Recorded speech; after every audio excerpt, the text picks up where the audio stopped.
Howdy gaming people, Toby from Australian Tabletop Gaming Network here, and today I'm joined by Allen of Rule and Make. How are you, Allen? Yeah, good. Good? Yeah. We're not sick this year, which is a nice change. Yeah, that's right. Usually by this stage of PAX it's nose blocked and all the rest of it. I'm going to start at the beginning, Allen, because I feel it's going to help us sort of explain the now. So 4 years ago? 5, I'd say. 4 or 5 years ago. 4 or 5 years ago, Allen and Alistair at Rule and Make sort of had just started out, really. They had their tournament card case, which was designed to hold, decks of cards, whatever have you. I think it was very much focused towards living card games too. Yeah. But I mean, not specifically, but there was definitely that element. Allen hops in his car, drives up to Brisbane. First story he hits is mine in Bayside, Brisbane. Comes in very nervous, and I mean, this was the first story he'd hit, and I mean, I'd been doing sales for a while, and it was just, and I remember saying, Allen, just calm down, take a breath. He went out the car, came back with the product. It was great. It was a great box. I still nag Allen for the leather cover edition that is, maybe one day. And it went from there. I mean, I took one of those to Good Games, which is now Let's Play, and I'm pretty sure. I know Scott, and once you put something in Scott's hand, that's about it. And they took like the lot nearly, didn't they? Yeah, they're pretty much the lot. Yeah. Right. And I'm only telling that because that was, as I said, nearly 5 years ago. Yeah. And today, you're not just making games, you're publishing games, you're global, and you're doing board games for titles such as Terminator, which are a major, Hollywood blockbuster. What a ride. Yeah. What a ride. I mean, did you stop to breathe in the last 5 years? I haven't exhaled yet, no.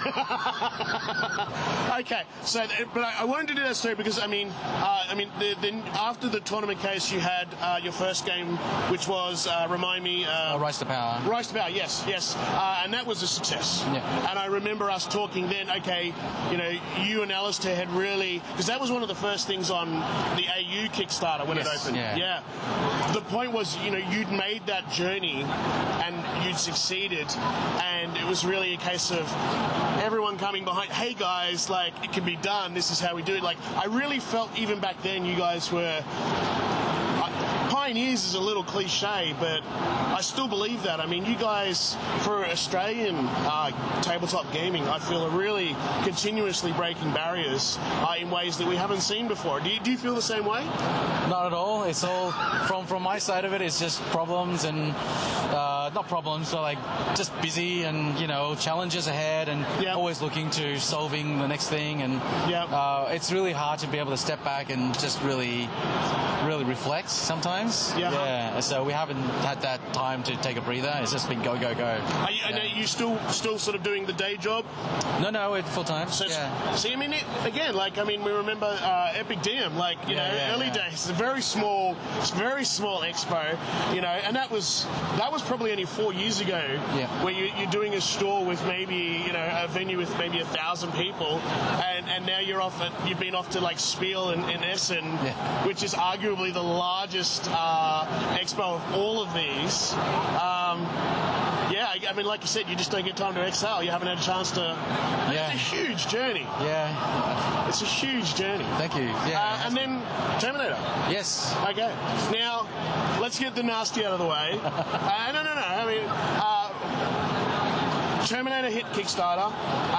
You just had a massive success with Hand of Fate. Yes. Which, that absolutely just went bonkers. Yeah, it's the most absolutely bonkers. That was so huge.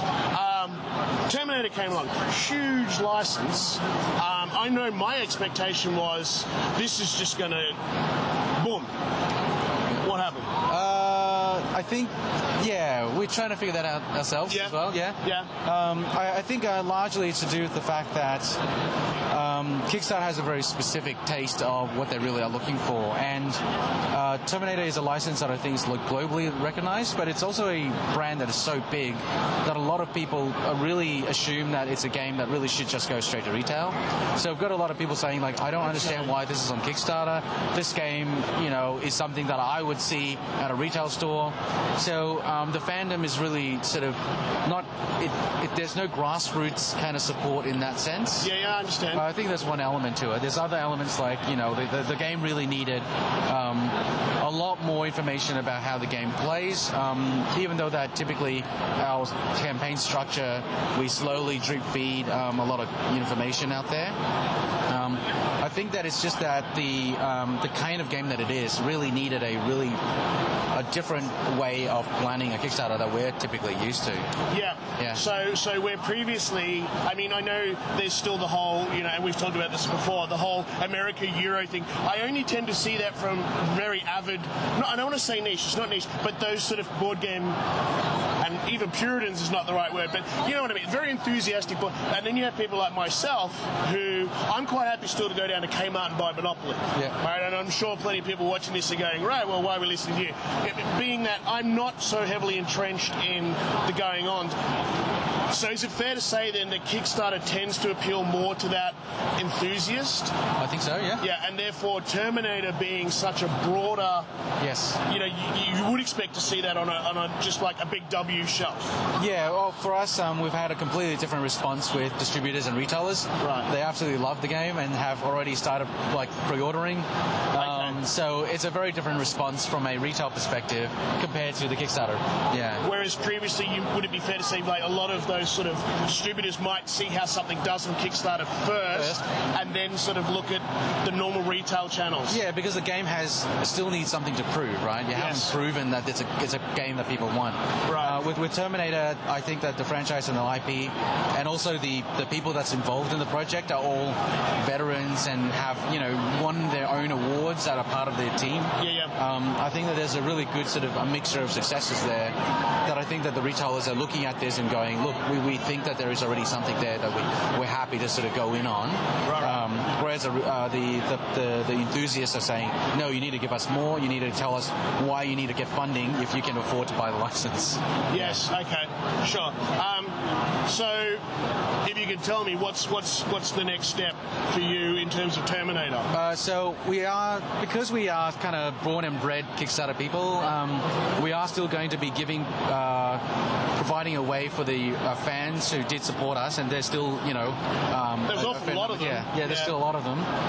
We'll give them a way to be able to get a special version of the game, right? Which we'll have something good to announce, I think, in January. Okay. Yeah. All right. Cool. And then I guess there's for you too now. It's exploring that avenue of going direct to perhaps a bigger sort of distribution method. Then. Yes. Yeah. Okay. Cool. Did you get to meet James Cameron? No, but I would like to send him a game when we're done with it. Yeah. I mean, now's the time because they just did they re-released Terminator 2 at the cinema. And yes, they have. Yeah. That was the anniversary of the Judgment Day, and they did it now. So clearly, what needed to happen was I would go to the cinema and see Terminator 2 again, and then before the movie starts, they'd say, check out the Kickstarter for the board game right now. Like, clearly that was the obvious thing, right? Yeah, I mean... Okay, so lesson learned on Terminator, obviously, but it's still coming, and we can look forward to that. Keep an eye on the Facebook and website for Rule to Make. Are you allowed to say what's sort of coming further on the horizon yet? I mean, obviously you must have something in the bag. We do. It's too early to talk about it. Too early to talk about it? Okay. But will that be going back to a more traditional Kickstarter? Can't tell you that either. I can't say it. No, that's fine. That's fine. Just quickly flipping over to, because you're not just making your own games now, you're publishing as well. Yes. How's that working for you? And is that presenting a whole new set of challenges? And we're most of the games now are all designer that we sort of approach and work with and publish. Yep. So definitely it's been working very well for us. Yeah. Yeah. Okay, and that's just going to keep getting bigger, I guess. It's definitely going to continue. Yeah. How big's the team now?